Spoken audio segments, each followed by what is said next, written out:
আসসালামু আলাইকুম ওয়া রাহমাতুল্লাহি ওয়া বারাকাতুহু। আলহামদুলিল্লাহ ওয়া সালাতু ওয়াস সালামু আলা রাসূলিল্লাহ ওয়া আলা আলিহি ওয়া সাহবিহি। প্রিয় দর্শক শ্রোতা, আজকে আমাদের আলোচ্য বিষয় হচ্ছে আত-তাবাররুকু বিল আশজারি ওয়াল আহজারি শিরক। পাথর, গাছ প্রভৃতি দ্বারা বরকত হাসিল করা, বরকত অর্জন করা শিরকের আওতাভুক্ত, শিরকের অন্তর্ভুক্ত।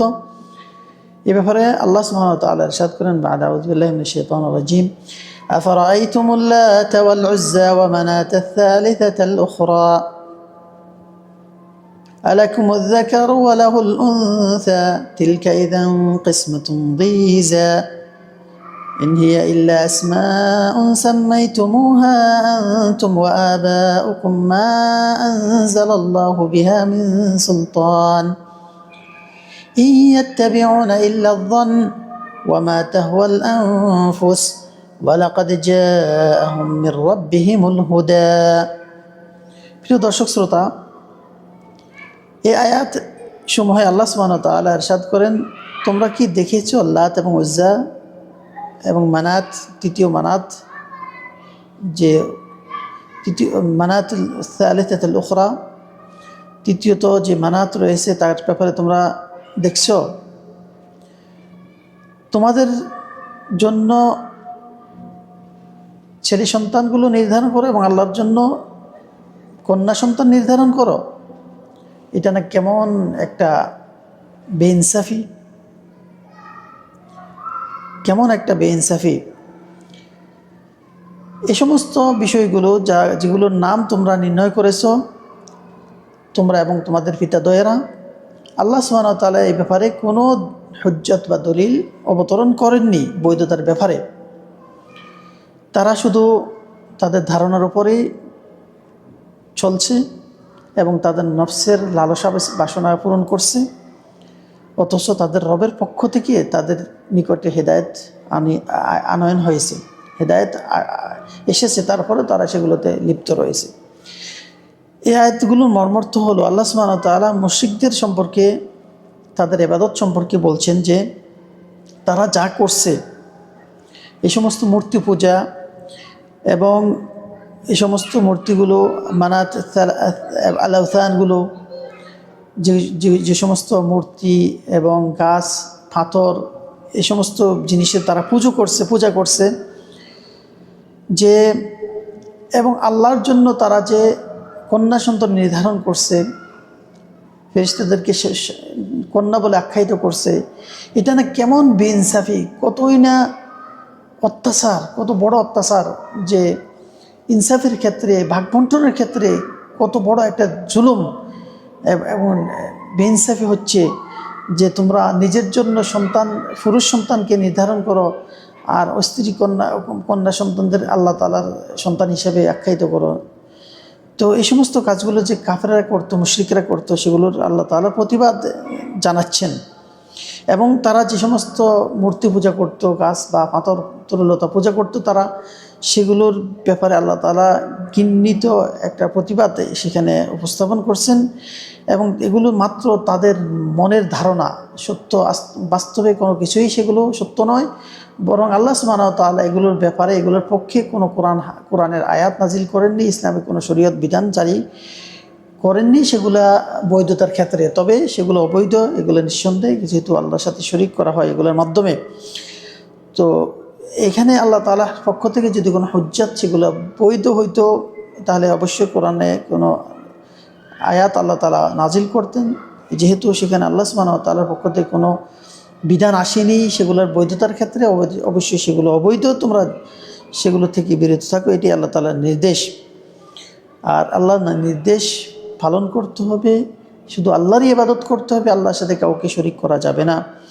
তিনি ব্যতীত অন্য কোনো মাবুদ নেই। কোনো মূর্তি, কোনো পাথর, কোনো গাছপালা এর পক্ষ থেকে কোনোরকম কোনো কল্যাণ হাসিল করা আশা করা যাবে না। আজকে আমাদের এই বিষয়গুলো থেকে, যেই আলোচ্য বিষয় থেকে যা জানতে পারলাম, এক নম্বরের বিষয় হলো পাথর, গাছ প্রভৃতি দ্বারা বরকত হাসিল অর্জন করা বা তাদের নৈকট্য হাসিল করার মানেই হচ্ছে শিরক। 2 নম্বর, মুশরিকদের সাথে তর্ক করা বৈধতা আজকে আমাদের আলোচ্য বিষয় থেকে পাই, এবং তাদেরকে তাদের যে কর্মকাণ্ড, তাদের ধারণা ভ্রান্ত, সেগুলো প্রমাণ করে দিতে হবে, তাদের সাথে তর্ক করতে হবে এবং তাদের নিকটে আল্লাহর একাত্মবাদকে ফুটিয়ে তুলতে হবে।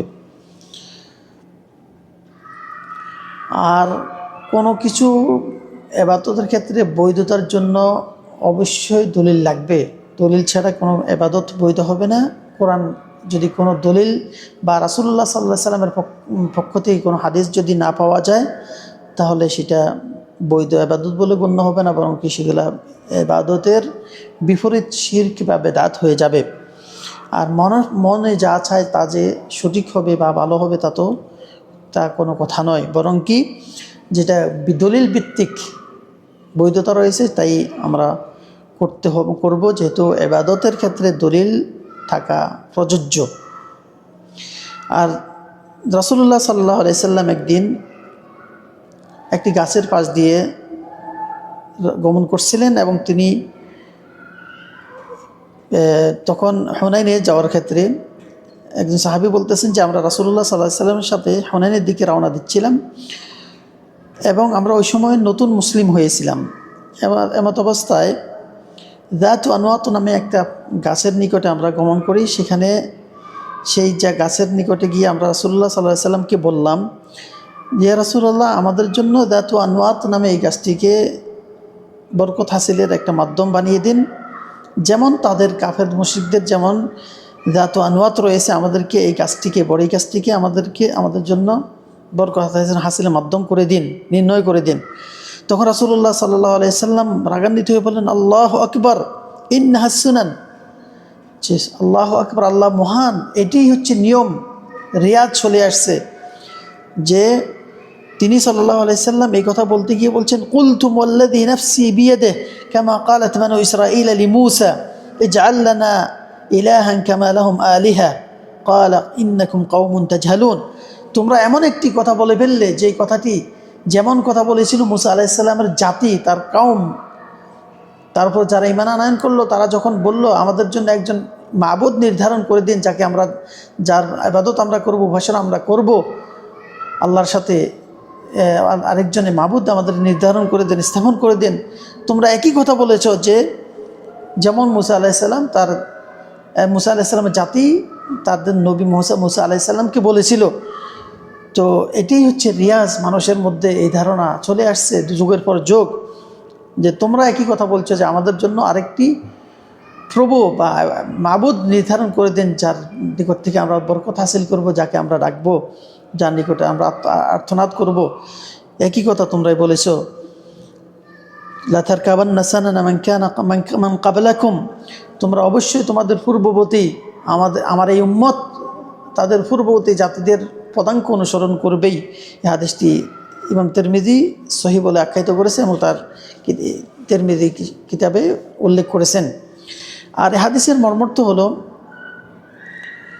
যে একটি ঘটনা ঘটেছিল সাহাবীদের মাঝে, যখন তারা নতুন মুসলিম হলেন, তাদের মধ্য থেকে অনেক সাহাবী হুনাইন যুদ্ধে যখন যাচ্ছিলেন, তখন সেখানে একটি গাছের নিকটে যখন যায়, তখন রাসূলুল্লাহ সাল্লাল্লাহু আলাইহি ওয়াসাল্লামের নিকটে তারা ওই গাছটিকে তাদের বরকত হাসিলের মাধ্যম হিসেবে নির্ণয় করার জন্য প্রস্তাব জানালেন। রাসূলুল্লাহ সাল্লাল্লাহু আলাইহি ওয়াসাল্লাম রাগান্বিত হয়ে বললেন যে তোমরা মুসা আলাইহিস সালামের জাতি যেমন তলব করছিল শিরক করার ক্ষেত্রে, আল্লাহ তাআলার সাথে অন্য কাউকে মাবুদ হিসেবে স্থাপন করার ক্ষেত্রে, তোমরা একই কথা বলেছো। তার মানে ইসলামে আল্লাহ ব্যতীত অন্য কারো নিকটে বরকত চাওয়া, তার কারো নিকটে আর্তনাদ করা, তার কল্যাণ আনয়ন করার মাধ্যম আল্লাহ ব্যতীত কাউকে মনা করা, কোনো কিছুকে মনা করা, এটা বৈধ নয়। এটা মুশরিকদের কাজ, কর্মকাণ্ড, এগুলো থেকে বিরত থাকতে হবে। কারণ রাসূলুল্লাহ সাল্লাল্লাহু আলাইহি ওয়াসাল্লামকে যখন তারা বরকত হাসিলের জন্য একটি গাছ নির্ণয় করতে বললেন, তখন তিনি রাগান্বিত হয়ে গেলেন এবং তার চেহারা মুবারক লাল হয়ে গেল। তিনি বললেন, আল্লাহু আকবার, এতেই তোমরা এমন একটা জিনিস তোমরা চেয়ে বসলে, যেমন মুসা আলাইহিস সালামের মূর্খ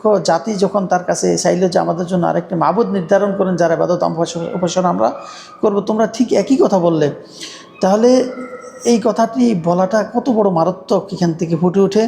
এবং এই ইহুদি এবং নাসারাদের যে পথ এবং মত যে কত নির্মম ছিল এবং কত নিকৃষ্ট ছিল, সেটাই এখান থেকে হাদিস থেকে প্রমাণিত পাওয়া যায় এবং ঘটনা থেকে প্রমাণ পাওয়া যায়। অতএব তাদের পদাঙ্ক অনুসরণ করা থেকে বিরত থাকতে হবে, বেঁচে থাকতে হবে। আল্লাহ তাআলা আমাদের ঈমান, আমল এবং আমাদের কর্মকাণ্ড যেন রক্ষা করেন, সেদিকে আমরা আল্লাহ তাআলার কাছে ফরিয়াদ জানাবো এবং খেয়াল করব। আর হাদিস থেকে যে বিষয়গুলো আমরা জানতে পারি সেটা হচ্ছে গাছপালা, তরুলতা বা পাথর প্রভৃতি দ্বারা বরকত হাসিল করা বা সেখানে বরকত আছে বলে মনে করা, সেগুলো শিরকের অধীনে অন্তর্ভুক্ত।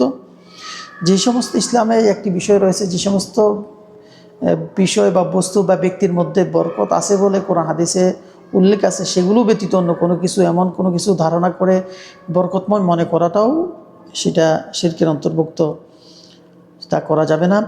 2 নম্বর বিষয় হলো মূর্তি পূজাগুলো করার একমাত্র কারণ ছিল তাদেরকে তারা সম্মান প্রদর্শন করতো, এই মূর্তিগুলোকে সম্মান মনে করতো, তাদের প্রতি তাদের একটা ভক্তি ছিল, আস্থা ছিল। সেগুলো অবশ্যই ইসলাম বিরোধী কাজ, ইমান বিরোধী কাজ, সেগুলো মনে রাখতে হবে। 3 নম্বর বিষয় হচ্ছে যে সমস্ত বিষয়ে মানুষকে আল্লাহর নৈকট্য করে দিবে, এই সমস্ত বিষয়গুলোর কাছে আর্তনাদ করা যাবে না, তাদেরকে মধ্যস্থ মনে করা যাবে না, বরং কি আল্লাহ তাআলার নিকটেই নেক আমল দ্বারা মধ্যস্থ অবলম্বন করতে হবে এবং বরকত হাসিল করতে হবে একমাত্র আল্লাহর নিকটে, সেগুলো খেয়াল রাখতে হবে। আল্লাহু আ'লাম, সাল্লাল্লাহু আলাইহি ওয়া সাল্লাম আলা নবিয়িনা মুহাম্মদ ওয়া আলা আলিহি ওয়া সাহবিহি আজমাইন। আসসালামু আলাইকুম ওয়া রাহমাতুল্লাহি ওয়া বারাকাতুহু।